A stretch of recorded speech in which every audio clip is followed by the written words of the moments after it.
IELTS 16, Test-2. The test is in 4 parts.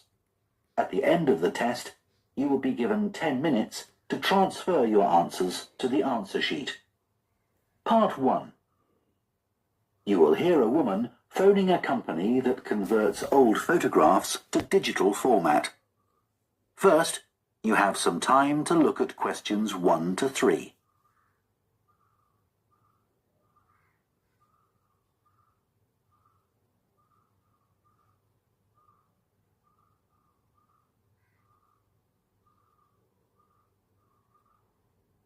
Now listen carefully and answer questions 1 to 3. Hello, Picture Rep. Can I help you? Oh, hi. I saw your advertisement about copying pictures to disk, and I'd like a bit more information about what you do. Sure. What would you like to know? Well, I've got a box full of old family photos that's been up in the attic for years. Some of them must be 50 or 60 years old, and I'd like to get them converted to digital format. Sure, we can do that for you. Right. And what about size? The photos are all sorts of sizes. Are there any restrictions? Well, the maximum size of photo we can do with our normal service is 30 centimetres, and each picture must be at least 4 centimetres. That's the minimum we can cope with. Well, that should be fine. And some of them are in a frame. Should I take them out before I send them? Yes, please. We can't copy them otherwise. And also the photos must all be separate. They mustn't be stuck into an album. Okay, that's not a problem. So, can you give me an idea of how much this will cost? I've got about 360 photos, I think. We charge £195 for 300 to 400 photos for the basic service. Okay, and does that include the disc? Yes, 1 disc, but you can get extra ones for £5 each. That's good. So, do I need to pay when I send you the photos? No, we won't need anything until we've actually copied the pictures. Then we'll let you know how much it is, and once we've received the payments, we'll send the parcel off to you. Right. Before you hear the rest of the conversation, you have some time to look at questions 4 to 10.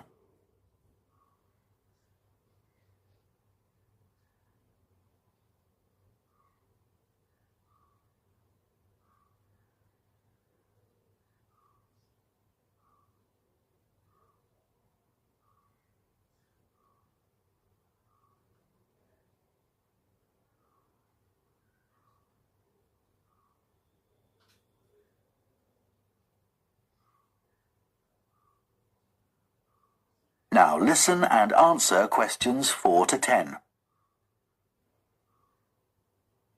Is there anything else you'd like to ask about our services? Yes, I've roughly sorted out the photos into groups, according to what they're about. So, can you keep them in those groups when you copy them? Sure. We'll save each group in a different folder on the disk, and if you like, you can suggest a name for each folder. So, I could have one called Grandparents, for instance. Exactly. And do you do anything besides scan the photos? Like, can you make any improvements?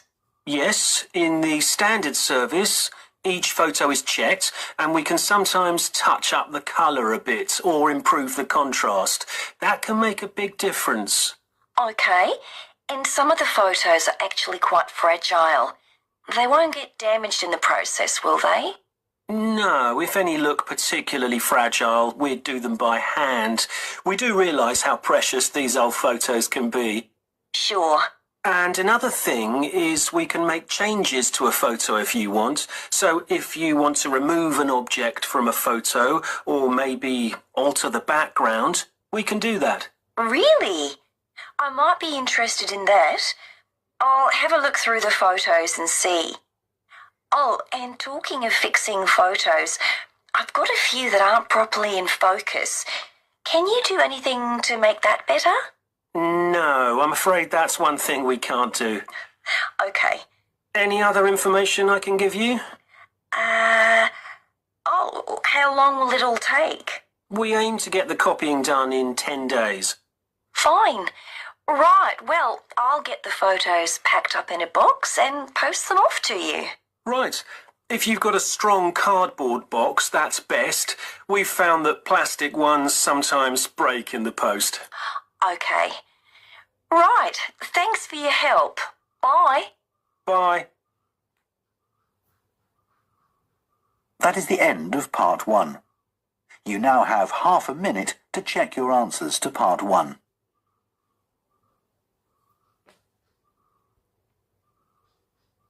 Part 2. You will hear a head teacher talking to parents of pupils about changes at the school. First, you have some time to look at questions 11 to 15.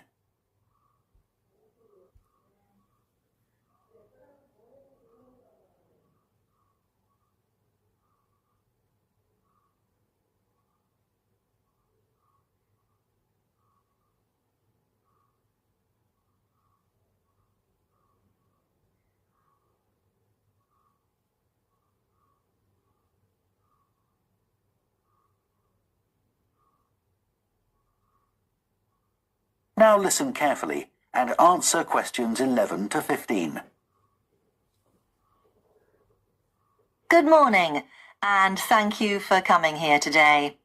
I'd like to bring you up to date with changes in the school that will affect your children. As you know, the school buildings date from various times, some from the 1970s, some from the last 5 years.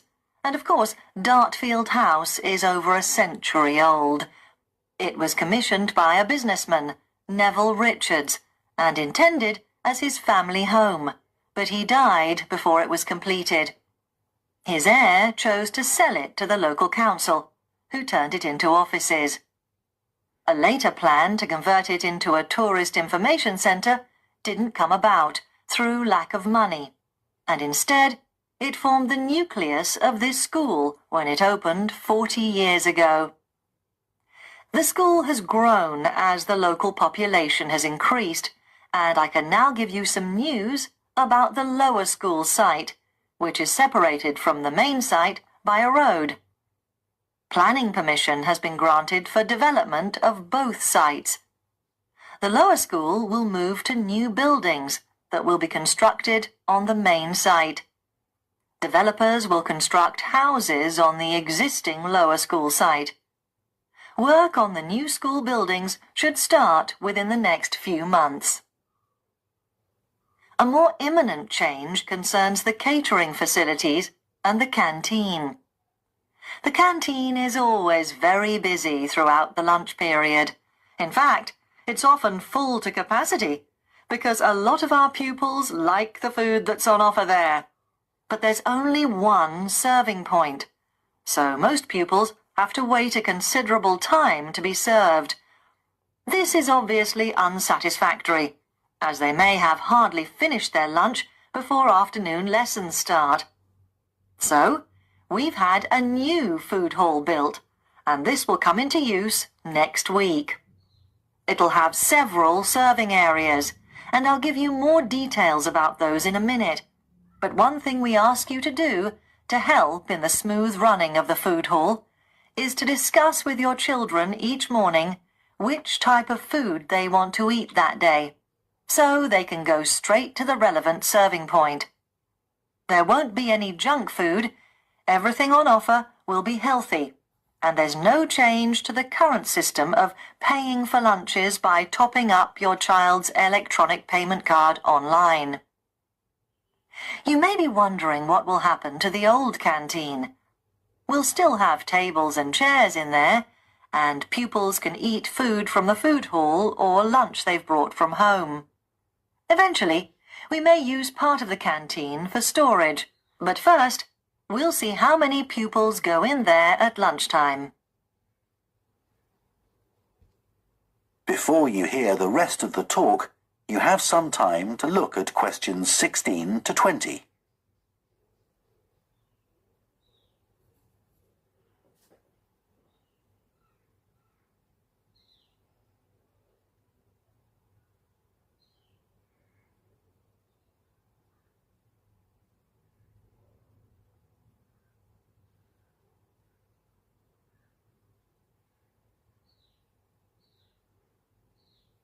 Now listen and answer questions 16 to 20. OK, back to the serving points in the food hall, which will all have side dishes, desserts and drinks on sale, as well as main courses. One serving point we call World Adventures. This will serve a different country's cuisine each day. Maybe Chinese one day and Lebanese the next. The menus will be planned for a week at a time, so pupils will know what's going to be available the whole of that week. Street life is also international, with food from 3 particular cultures. We'll ask pupils to make suggestions, so perhaps sometimes there'll be food from Thailand, Ethiopia and Mexico, and then one of them will be replaced by Jamaican food for a week or 2. The Speedy Italian serving point will cater particularly for the many pupils who don't eat meat or fish. They can be sure that all the food served there is suitable for them. There'll be plenty of variety, so they shouldn't get bored with the food. OK, that's all on the new food hall. Now, after-school lessons. These are very popular with pupils, particularly swimming. In fact, there's a waiting list for lessons. Cycling is another favourite, and I'm delighted that dozens of pupils make use of the chance to learn to ride in off-road conditions. It means that more and more cycle to and from school every day. As you know, we have a well-equipped performance centre, and we're going to start drama classes in there too. Pupils will be able to join in just for fun, or work up to taking part in a play. We hope to put on at least one a year. We already teach a number of pupils to use the sound and lighting systems in the centre, and a former pupil has given a magnificent grand piano to the school, so a few pupils will be able to learn at the school instead of going to the local college, as many of them do at the moment. That is the end of Part 2. You now have half a minute to check your answers to Part 2.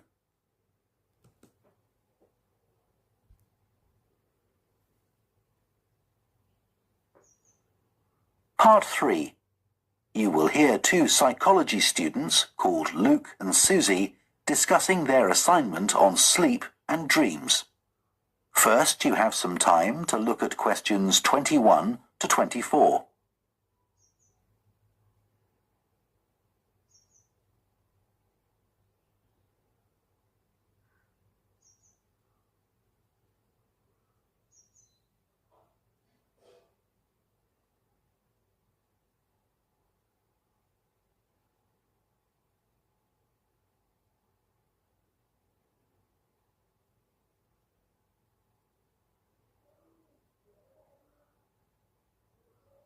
Now listen carefully and answer questions 21 to 24. So, Luke, for our next psychology assignment, we have to do something on sleep and dreams. Right. I've just read an article suggesting why we tend to forget most of our dreams soon after we wake up. I mean, most of my dreams aren't that interesting anyway. But what it said was that if we remembered everything, we might get mixed up about what actually happened and what we dreamed. So it's a sort of protection. I hadn't heard that idea before.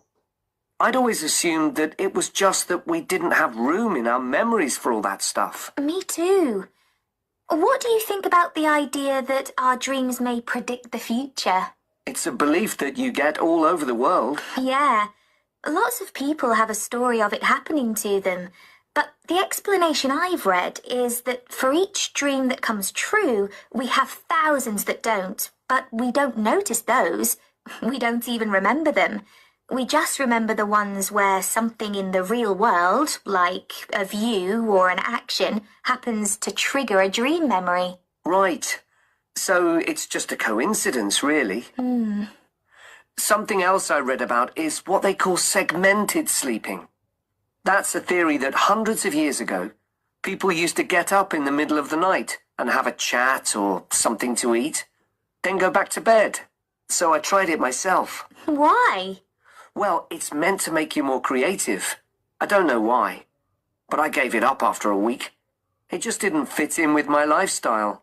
But most preschool children have a short sleep in the day, don't they? There was an experiment some students did here last term to see at what age kids should stop having naps, but they didn't really find an answer. They spent a lot of time working out the most appropriate methodology, but the results didn't seem to show any obvious patterns. Right. Anyway, let's think about our assignment. Last time I had problems with the final stage, where we had to describe and justify how successful we thought we'd been. I struggled a bit with the action plan too. I was okay with the planning, but I got marked down for the self-assessment as well. And I had big problems with the statistical stuff. That's where I really lost marks. Right. Before you hear the rest of the discussion, you have some time to look at questions 25 to 30.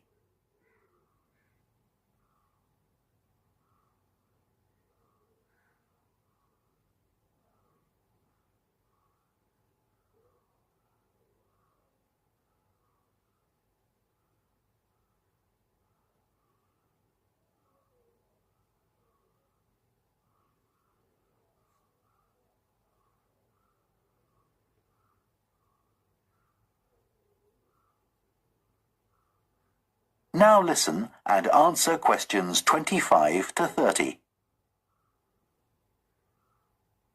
So, shall we plan what we have to do for this assignment? Okay. First, we have to decide on our research question.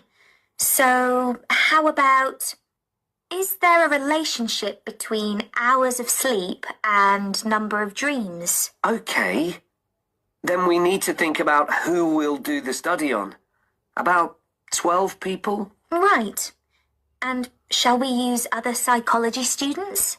Let's use people from a different department. What about history? Yes, they might have interesting dreams. Or literature students. I don't really know any. Okay, forget that idea. Then we have to think about our methodology. So we could use observation, but that doesn't seem appropriate. No. It needs to be self-reporting, I think.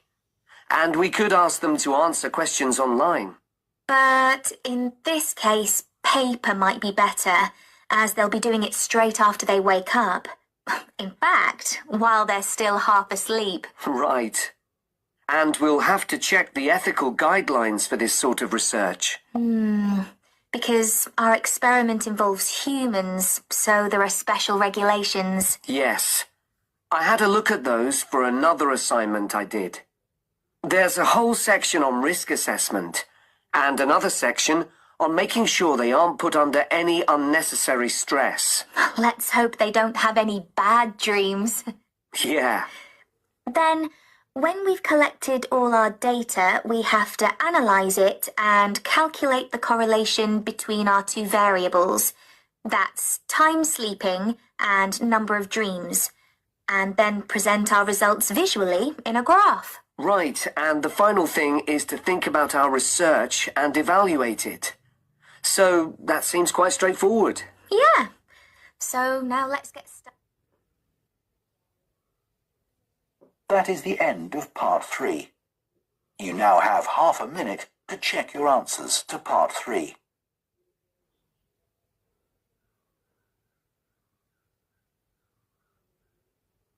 Part 4. You will hear a sports science student giving a presentation on the health benefits of dance. First, you have some time to look at questions 31 to 40.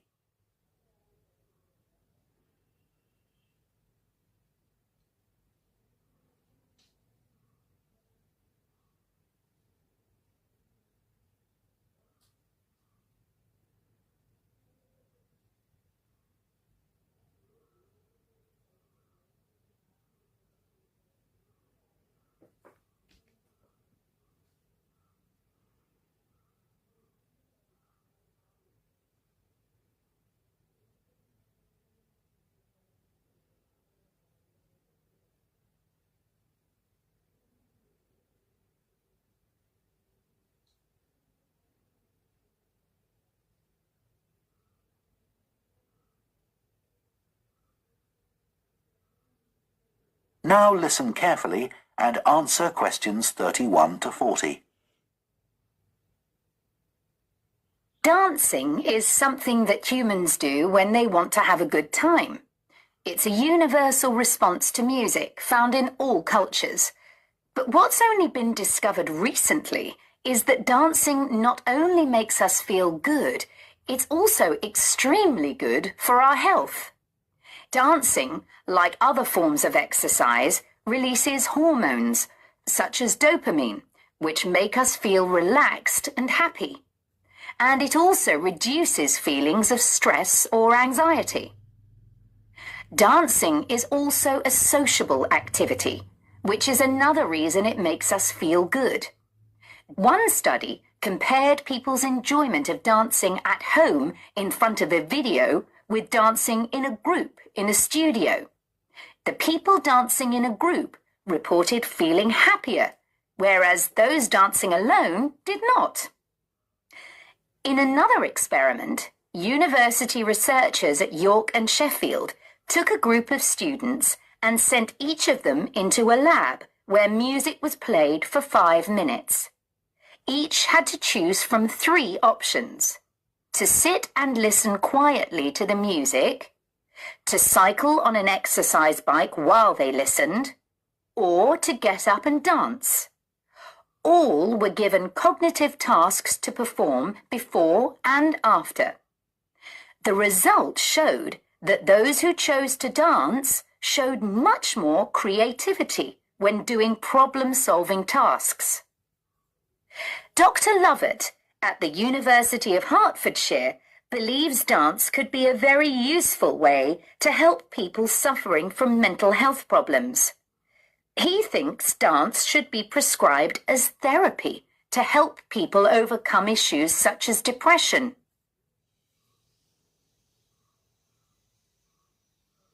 It's well established that dance is a good way of encouraging adolescent girls to take exercise, but what about older people? Studies have shown that there are enormous benefits for people in their 60s and beyond. One of the great things about dance is that there are no barriers to participation. Anyone can have a go, even those whose standard of fitness is quite low. Dance can be especially beneficial for older adults who can't run or do more intense workouts, or for those who don't want to. One 2015 study found that even a gentle dance workout helps to promote a healthy heart. And there's plenty of evidence which suggests that dancing lowers the risk of falls, which could result in a broken hip, for example, by helping people to improve their balance. There are some less obvious benefits of dance for older people too. One thing I hadn't realized before researching this topic was that dance isn't just a physical challenge. It also requires a lot of concentration, because you need to remember different steps and routines. For older people, this kind of activity is especially important because it forces their brain to process things more quickly and to retain more information. Current research also shows that dance promotes a general sense of well-being in older participants, which can last up to a week after a class. Participants report feeling less tired and having greater motivation to be more active and do daily activities such as gardening or walking to the shops or a park. Ballroom or country dancing, both popular with older people, have to be done in groups. They require collaboration and often involve touching a dance partner, all of which encourages interaction on the dance floor. This helps to develop new relationships and can reduce older people's sense of isolation, which is a huge problem in many countries. I also looked at the benefits of Zumba. 15 million people in 180 countries now regularly take a Zumba class, an aerobic workout based on Latin American dance moves. John Porcari, a professor of exercise and sports science at the University of Wisconsin, analyzed a group of women who were Zumba regulars and found that a class lasting 40 minutes burns about 370 calories. This is similar to moderately intense exercises like step aerobics or kickboxing. A study in the American Journal of Health Behavior showed that when women with obesity did Zumba 3 times a week for 16 weeks, they lost an average of 1.2 kilos and lowered their percentage of body fat by 1%. More importantly, the women enjoyed the class so much that they made it a habit and continued to attend classes at least once a week. Very unusual for an aerobic exercise program. Dance is never going to compete with high-intensity workouts when it comes to physical fitness gains, but its popularity is likely to keep on rising because it's such a fun way to keep fit. That is the end of Part 4. You now have 1 minute to check your answers to Part 4.